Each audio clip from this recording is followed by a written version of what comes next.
All right, TGIM everybody, and welcome to week 45. So there's a lot on. We're finally here, the U.S. midterms, and there's a lot of moving parts. I have a feeling that this midterms is really going to be all about the millennials and all about women. At the end of the day, the consensus view is very much that the Republicans retain the Senate and the Dems take the House. I think that's kind of what's priced in.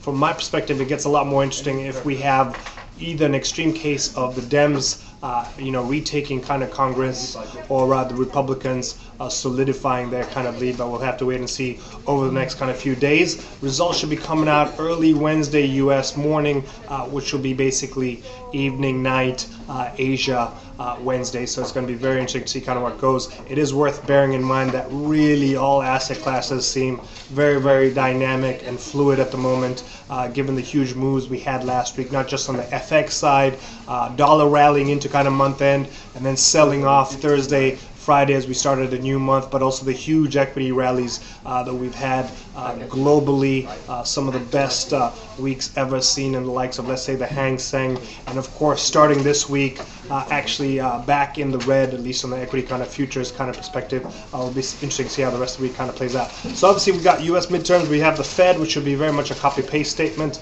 There is no press conference scheduled, and we also have the RBI and RBNZ.